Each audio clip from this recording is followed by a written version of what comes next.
Good afternoon, students. Today in BA Part First, Paper First, we are going to start with our play. The title of the play is As You Like It. This play is by William Shakespeare. First paper जैसा कि आप जानते हो poetry और drama नाम से है, English poetry and drama. Poetry का जो पोएम्स हैं 12 पोएम्स वो हमने कंप्लीट कर लिए हैं। सबके PDF अलॉन्ग विद वीडियोस मैंने यूट्यूब पर अपलोड कर दिए हैं।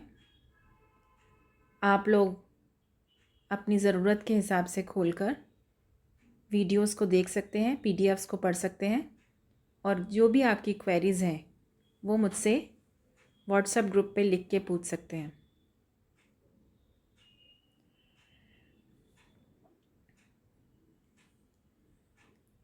विलियम शेक्सपियर का ये जो प्ले है एज़ यू लाइक इट, जैसा कि टाइटल से मालूम चलता है कि इट्स अ रोमांटिक प्ले, एक रोमांटिक कॉमेडी है।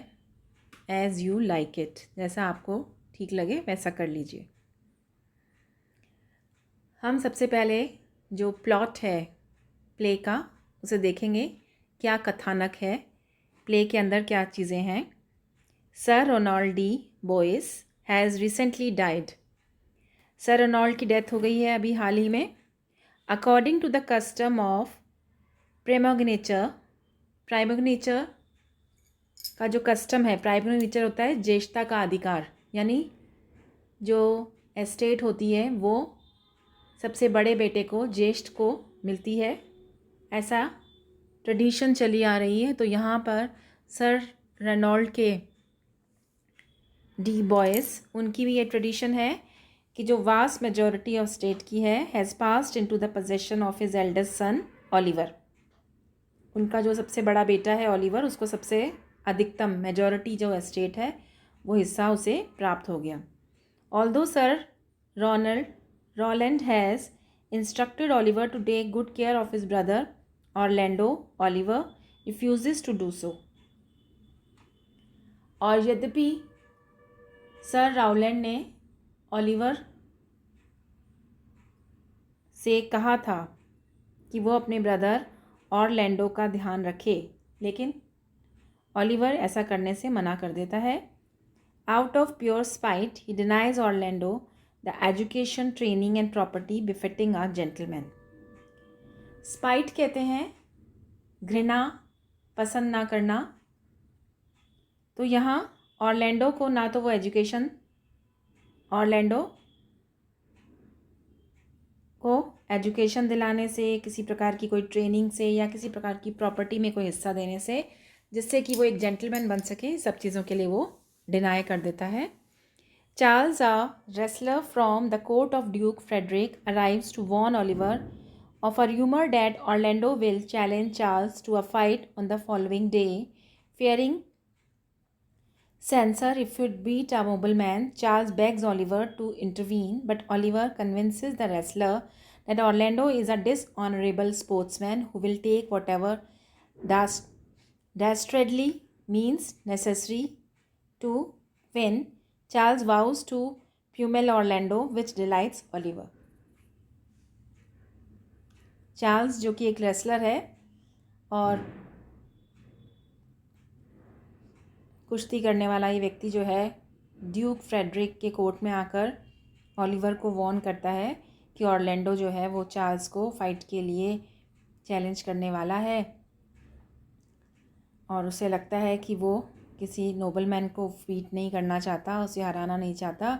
ओलिवर से दखल देने के लिए कहता है। ओलिवर रेसलर को कन्विंस करता है कि ऑरलैंडो जो है वो किसी भी हद तक जा सकता है जीतने के लिए, इसलिए तुम्हें घबराने की ज़रूरत नहीं है। और चार्ल्स जो है वो ऑरलैंडो से कहता है कि वो ओलिवर को हरा देगा। Duke senior has been usurped of his throne by his brother duke Frederick. ये तो बात हो गई रोलैंड उनके बेटे ओलिवर और ऑरलैंडो की। अब है जो प्ले है उसके अंदर ड्यूक सीनियर, जिनको उनके भाई ने धोखा देकर उनकी राजगद्दी छीन ली है, and has fled to the forest of Ardeen, where he lives like Robin Hood with a band of loyal followers. अब ये जो ड्यूक फ्रेडरिक हैं, ये फॉरेस्ट ऑफ अर्डीन में रॉबिन हुड की तरह रहते हैं। रॉबिन हुड को आप जानते ही हैं कि वो एक योद्धा था जो गरीबों की मदद करता था और अमीरों को लूट के गरीबों को धन देता था। तो अपने लॉयल फॉलोअर्स के साथ में जो जितने वफ़ादार लोग थे, उनका एक बैंड, उनका ग्रुप को साथ में लेके वहाँ ड्यूक फ्रेडरिक रह रहे हैं। Duke Frederick allows senior's daughter Rosalind to remain at court because of her inseparable friendship with his own daughter Celia. Duke Frederick जो हैं, उनके साथ ही उनके बड़े भाई सीनियर ड्यूक सीनियर की जो बेटी है, उसको अपने दरबार में रहने की अनुमति दे दी, क्योंकि दोनों, उनकी बेटी और रोजालिंड और सेलिया, दोनों के बीच में इनसेपरेबल फ्रेंडशिप थी। The day arrives when Orlando is scheduled to fight Charles and the women witness Orlando's defeat of the court wrestler. दिन आता है, निश्चित दिन पर ऑरलैंडो का जब चार्ल्स से कुश्ती का मुकाबला था। The women witness Orlando's defeat of the court wrestler.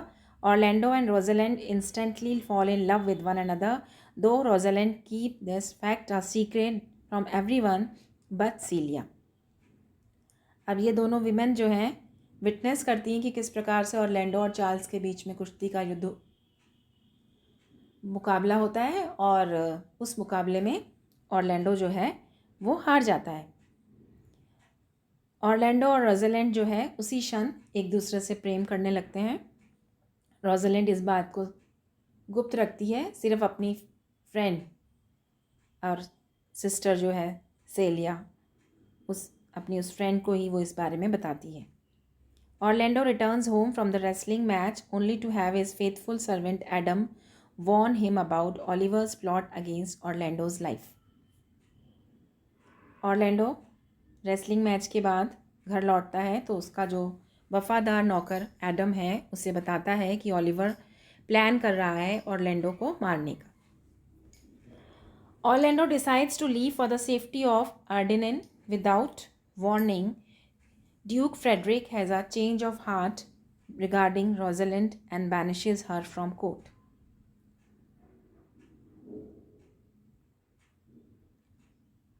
Orlando जो है अर्डिनेन के जंगल में सेफ्टी के लिए भाग जाता है।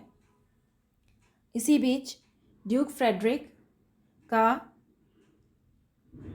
हृदय परिवर्तित हो जाता है और वो रोजालिंड को कोर्ट से, अपने दरबार से निकाल देते हैं। She too decides to flee to the court of Arden, forest of Arden. वो भी डिसाइड करती है कि वो आर्डिन के जंगल में चली जाए एंड लीव्स विद सेलिया, और दोनों friends who cannot bear to be without Rosalind and Touchstone the court jester।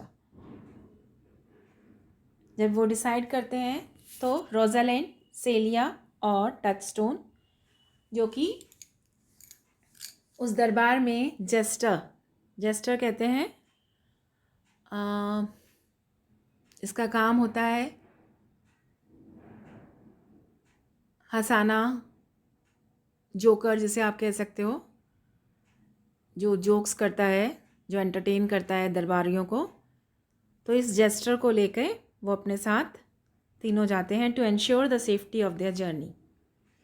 Rosalind assumes the dress of a young man and takes the name Ganymede.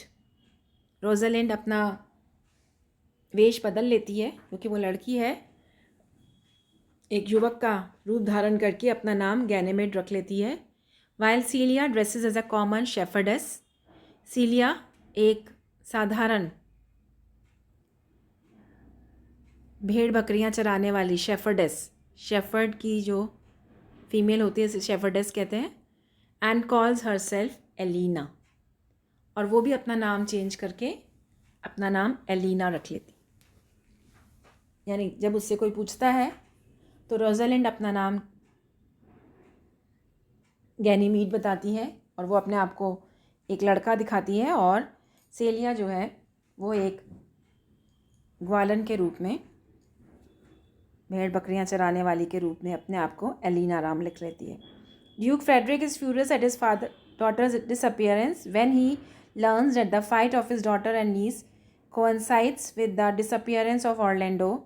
The Duke orders Oliver to lead the manhunt, threatening to confiscate Oliver's land and property should he fail. Duke Frederick नाराज़ होते हैं अपनी बेटी के लापता होने पर, और जब उन्हें पता चलता है कि उनकी डॉटर, उनकी नीस जो है, उनका अचानक से गायब होना ऑरलैंडो के डिसअपीयरेंस के साथ जुड़ा हुआ है, वो ऑलिवर को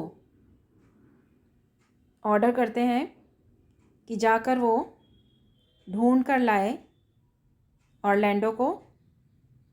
साथ ही उसे धमकी दी जाती है कि ऑलिवर के लैंड और प्रॉपर्टी को कॉन्स्फिकेट, यानी राज्य अपने अधिकार में ले लेगा, राजा अपने अधिकार में ले लेगा अगर वो अपने इस काम में असफल रहा।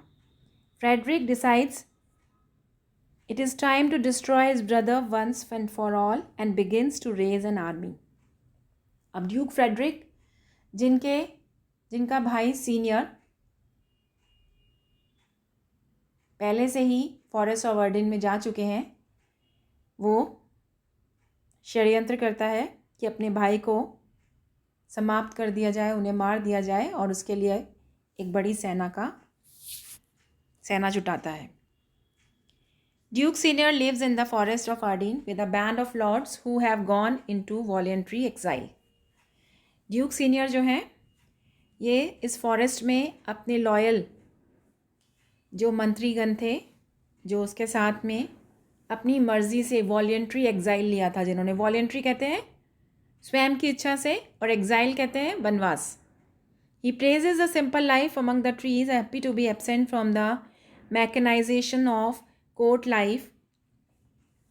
अब यहाँ पर ड्यूक सीनियर जो है वो यहाँ की जो लाइफ है, जंगल का जीवन, सिंपल जीवन जो है, उसको एंजॉय कर रहे हैं, ट्रीज़ के बीच में रह रहे हैं, और उन्हें खुशी है कि वो जो कोर्ट की मैकेनिकल लाइफ है उससे वो दूर हैं और खुश हैं। Orlando, exhausted by travel and desperate to find food for his starving companion Adam, barges in on the Duke's camp and rudely demands that they not eat until he is given food.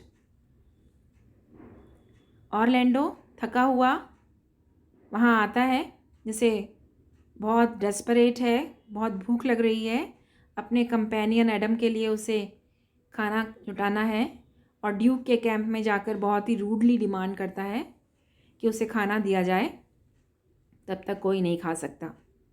Duke senior calms Orlando when he learns that the young man is the son of his dear former friend, accept him into his company. Meanwhile, Rosalind and Celia, disguised as Ganymede and Elena, arrive in the forest, meets a lovesick young shepherd named Silvius, who pines away for the disdainful Phoebe.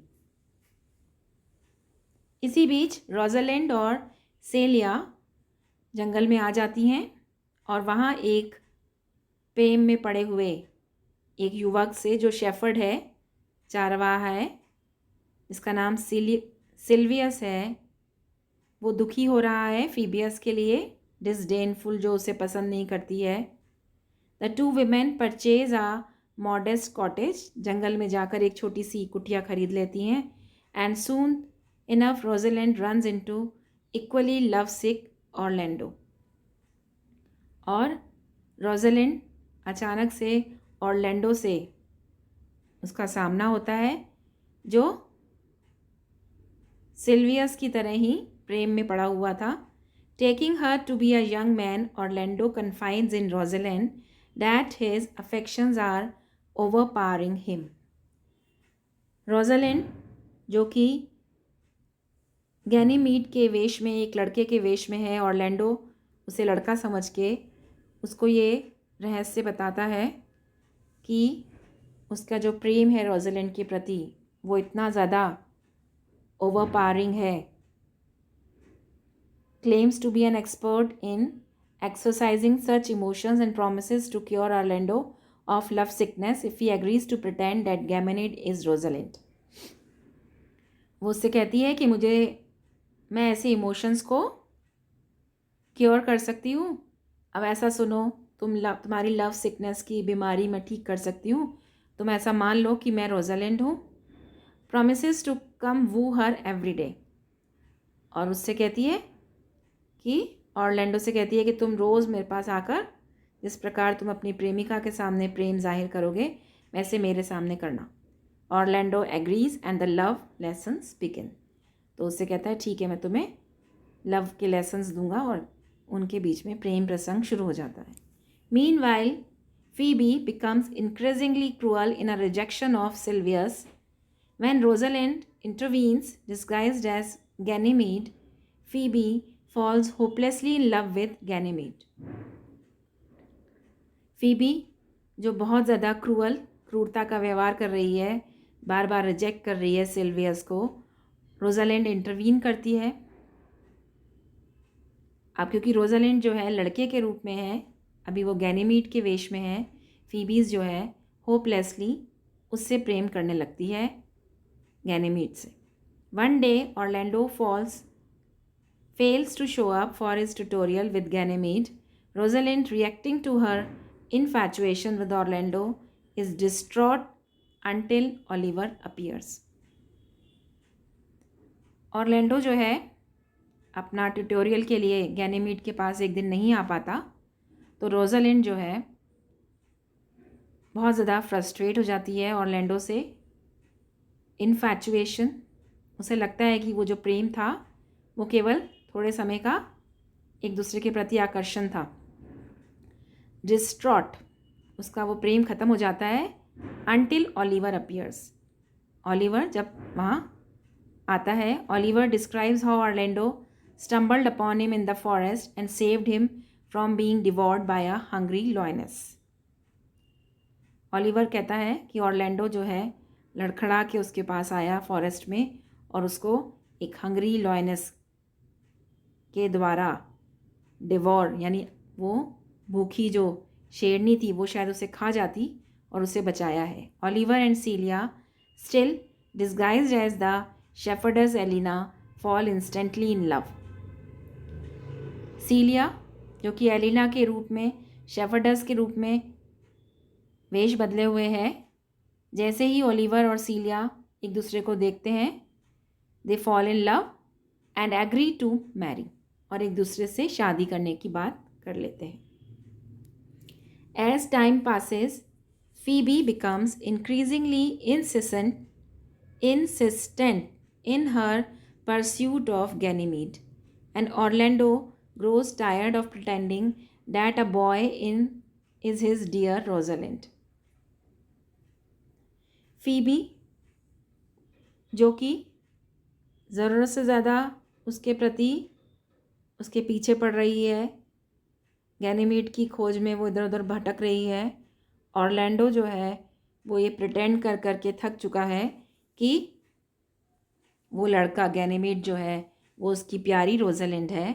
Rosalind decides to end the charade, ये जो नाटक चल रहा है उसका अंत करने की वो सोचती है.